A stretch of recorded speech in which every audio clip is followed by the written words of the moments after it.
आज का जो यूथ है, मैंने ऑब्जर्व किया है कि फिटनेस को लेकर बहुत ज़्यादा सजग है। तो हमको इस बेसिस पे रिजेक्ट नहीं करना चाहिए कि आप नेगेटिव हैं। मे बी आज नहीं तो 2 साल बाद आप उस जर्नी में स्टार्ट कर हुँ। सकते हैं। आयुर्वेदा है, जो कि हमारे नेचर से रिलेटेड है।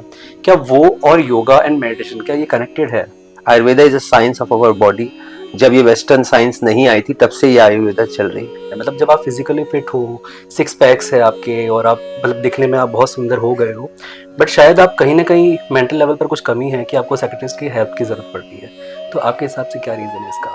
हमारी मेंटल, हमारी स्पिरिचुअल और हमारी फिजिकल फिटनेस की जिम्मेदारी अपनी होती है। योगा ने आपकी जो जिम की जो जर्नी है, जो फिटनेस जर्नी है, उसमें किस तरीके से अपना योगदान दिया है? अगर आप कॉन्सेप्ट्स दोनों को देखिए, योगा और जिम के, they are almost the same. भी आप बॉडी बिल्डिंग की तरफ जाएंगे तो body building is a sports, fitness is a way of to life. What extend you agree to this कि हर किसी का बॉडी का एक नेचर अलग होता है और उसको उसके हिसाब से काम करना चाहिए? देखिए, योगा एक बहुत बहुत डीप साइंस है। Yoga is not about perfection, it is about taking benefits. Life का भी यही फॉर्मूला होता है कि जो है उसमें से आप क्या बेस्ट निकाल सकते हैं।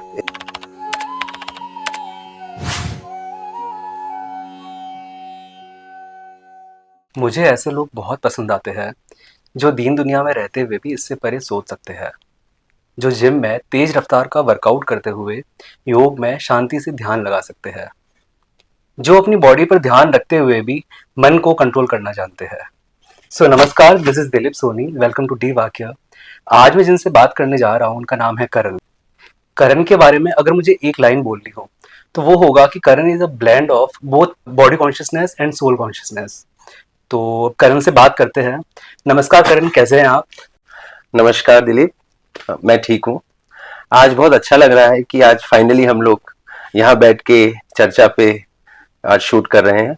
तो अगर मैं करण के बारे में बात करूं तो मुझे पता है कि जितना करण को मैं जानता हूं, करण उससे कई गुना ज्यादा है। और अगर यही सवाल मैं आपसे करूं कि हु इज करण, तो इसका जवाब आप क्या देंगे? So Karan, in a very short frame, is a very happy personality. Karan एक ऐसा इंसान है जिसने अपने माइंड को मेच्योर रखते हुए बट अपने इनर चाइल्ड को नहीं खोने दिया। ये मैंने अपनी जर्नी में रियलाइज किया कि हमारी मेंटल, हमारी स्पिरिचुअल और हमारी फिजिकल फिटनेस की जिम्मेदारी अपनी होती है, और इसको मैंने अपनी बखूबी निभाया है। करण की ये डेफिनेशन तो बहुत ही यूनिक है, मतलब मुझे तो बहुत पसंद आई। मुझे लगता है कि हर किसी को थोड़ा सा तो करण जैसा होना ही चाहिए। तो आगे हम बात करते हैं। जैसे आई बिलीव कि हर किसी का एक स्टार्ट पॉइंट होता है। लाइफ में हम कुछ भी शुरू करते हैं तो शुरुआत होने का एक मोमेंट होता है। आप अपनी फिजिकल फिटनेस जो जर्नी है वो बहुत टाइम से फॉलो कर रहे हैं। तो आपका वो मोमेंट कौन सा था जहाँ पर आपको रियलाइज हुआ कि दिस इज द मोमेंट जहाँ पर आपको अपनी बॉडी के लिए काम करना है?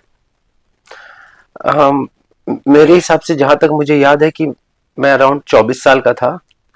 तब मेरी ये एक ऐसी उम्र होती है कि एक लड़का एक आदमी का के रोल में जाता है। करेक्ट। एंड मैंने अपनी जिंदगी में, अपने दोस्तों की जिंदगी में, औरों की जिंदगी में ये सीखा कि आगे जाके जब आप एक लड़के से आदमी बनेंगे तो आपके लिए जिंदगी बहुत सारे चैलेंजेस फेंकेगी, बहुत सारा स्ट्रेस आएगा।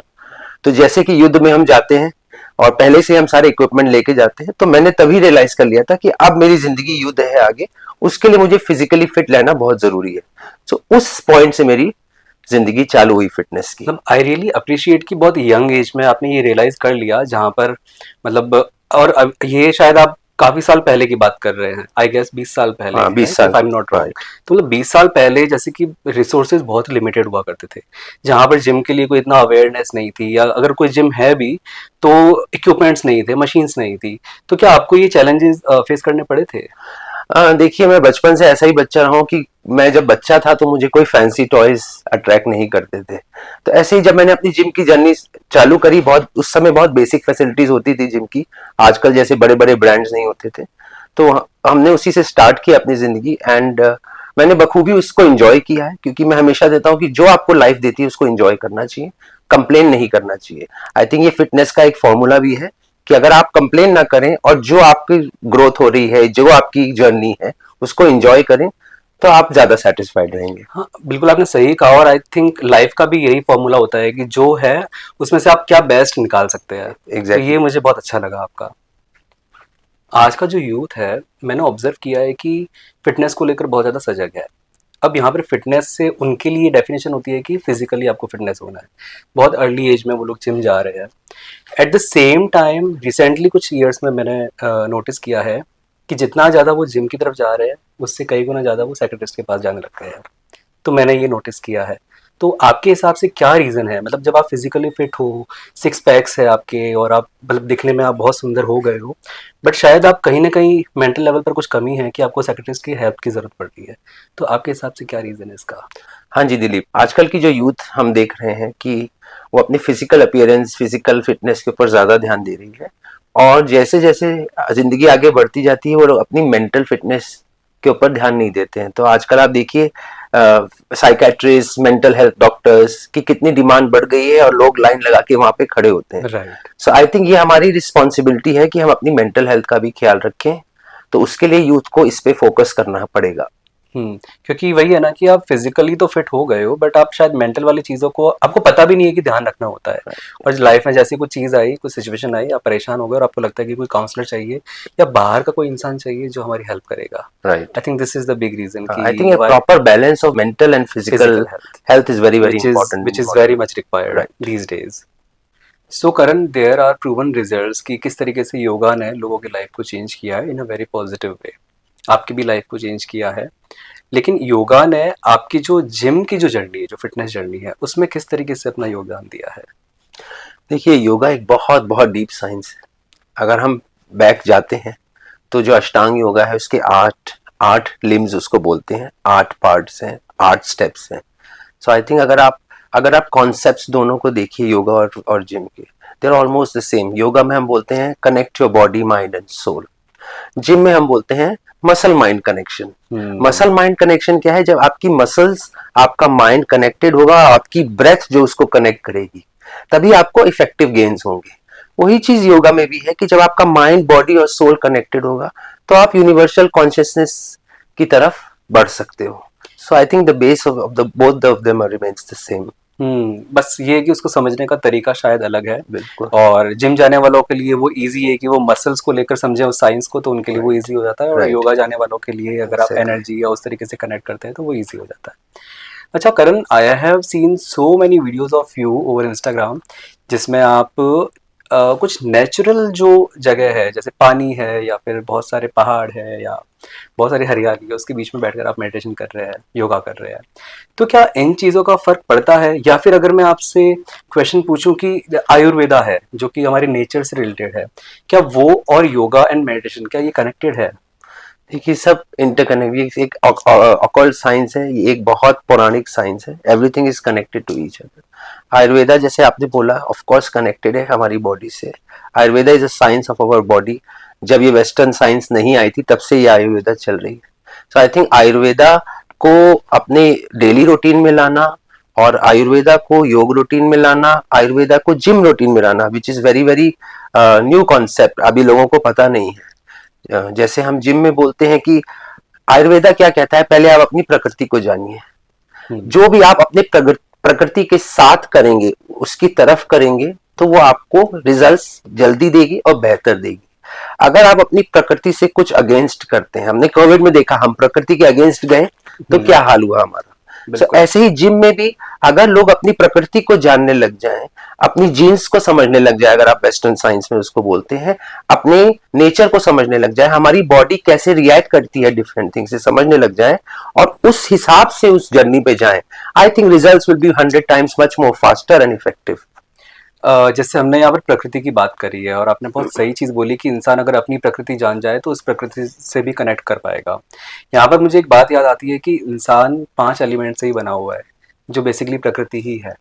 और जब आप वो समझ जाएंगे तो आप बाहरी जो आपको चीज़ें दिख रही है उससे भी आप कनेक्ट कर पाएंगे। अगर आप अपने आप को अगर समझ गए, अपनी बॉडी को समझ गए, तो आई थिंक आपकी जो भी आपके रिजल्ट्स हो, योगा में हो चाहे आपके जिम में हो, they will be much more faster and much more effective. Right. So Karan, as a certified trainer, I know कि आप बहुत सारे लोगों की हेल्प कर रहे हो, whether it is for physical health और मेंटल हेल्थ। बट मेरा ये क्वेश्चन थोड़ा सा एक अलग है कि क्या कभी कोई ऐसा स्टूडेंट आया आपकी लाइफ में जिसको देखकर आपको लगा होगा कि नहीं भैया, इसको मुझे नहीं सिखाना या मैं सिखा नहीं पाऊंगा, आप किसी और के पास चले जाओ? देखिए, ऐसे स्टूडेंट होते हैं, बट हमें उनको ये नहीं बोलना चाहिए कि आप किसी और के पास चले जाओ। मे बी उनका भी कॉन्शियसनेस उस लेवल तक नहीं पहुंचा है। हर आदमी की लाइफ में एक कॉन्शियसनेस लेवल होता है जो कि इम्प्रूव होता रहता है। तो आई थिंक मेरा कॉन्शियसनेस लेवल कोविड में इम्प्रूव हुआ, तो मेरा वो स्टेज आ गया योगा का। तो मे बी उस स्टूडेंट का या उस व्यक्ति का अभी कॉन्शियसनेस उस स्टेज पे नहीं पहुंचा है, तो हमको इस बेसिस पे रिजेक्ट नहीं करना चाहिए कि आप नेगेटिव हैं। मे बी आज नहीं तो 2 साल बाद आप उस जर्नी में स्टार्ट कर सकते हैं। This is thoughtful. तो ये तो बात हो गई कि जो लोग अभी तक रेडी नहीं है अपना योग करने के लिए, तो उनको भी टाइम लगेगा। बट जैसे आप जब लोगों को सिखाते हैं, जहाँ पर जैसे फॉर इंस्टेंस मैंने मान लिया कि 10 लोग हैं आपके सामने, तो उसमें से हर एक का एक अलग स्टाइल होगा, एक लिमिट होगी बॉडी की, है ना? तो to what extent you agree to this कि हर किसी का बॉडी का एक नेचर अलग होता है और उसको उसके हिसाब से काम करना चाहिए? हाँ दिलीप जी, आपने बिल्कुल सही कहा कि पहले तो मैं ये समझाऊंगा कि yoga is not about perfection, it is about taking benefits. So आज मैं या आप दोनों योगा मैट पे सेम आसन करते हैं, आप डिफरेंट लगेंगे, मैं डिफरेंट लगूंगा। तो हर की एक कैपेसिटी होती है, हर की फ्लेक्सिबिलिटी अलग होती है। अगर आप एनाटॉमी में जाएं तो there are more than 20 types of hip joints. So अगर 20 प्रकार के हिप जॉइंट्स आदमियों में देखे गए, in fact it is more than 20, अगर मोर देन 20 देखे गए तो मोर देन 20 मूवमेंट्स उनके अलग अलग प्रकार के होंगे। सो आजकल की जो योग जर्नी में क्या हो रहा है, पीपल आर गोइंग टूवर्ड्स कि हमको मैट में कैसे परफेक्ट लगना है। What I feel, rather than seeing perfection, हम अपनी बॉडी के स्ट्रक्चर, अपनी बॉडी की कैपेसिटी और अपनी बॉडी की फ्लेक्सिबिलिटी को नजर में रखते हुए what maximum benefits we can gain from asana is more important than looking perfect on the mat. सो करण, अभी तक हमने बात करी कि किस तरीके से हम अपनी बॉडी का ध्यान रखते हुए अपना माइंड, अपनी सोल पर भी काम कर सकते हैं, जो कि इक्वली ज़रूरी है।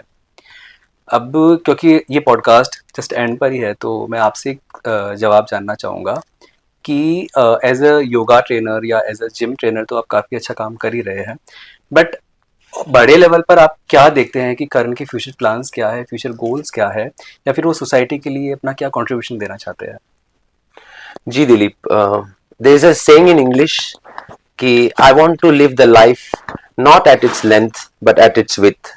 मतलब मैं लाइफ को जीना चाहता हूं, उसकी लंबाई में नहीं, उसकी चौड़ाई में जीना चाहता हूं। मतलब लाइफ जो भी लर्निंग्स मुझे ऑफर कर रही है, मैं उसको ग्रैस्प करना चाहता हूं, क्योंकि मुझे लगता है कि एक जो लाइफ मिलती है वो बहुत छोटी होती है लर्निंग्स के लिए। बट यस, इस ज्ञान लेने की जर्नी में जो मैंने आगे सोचा है कि जो जो ज्ञान मैंने अपनी जिंदगी में प्राप्त किया है वो मैं लोगों में बांटूं, so that I can be somebody who can add value to their lives. So my learnings if can value to people's life, I think I'll be the most obliged person. तो मेरा आगे का प्लान यही है कि मैं योगा की journey अपनी कंटिन्यू रखूं, फिटनेस की जर्नी कंटिन्यू रखूं, आयुर्वेदा की जर्नी कंटिन्यू रखूं, और इसी कंटिन्यूटी में मैं लोगों की लाइफ में वैल्यू ऐड करता जाऊं। एंड आगे जाके मेरा प्लान यही है। सो करण, ऑल द वेरी बेस्ट।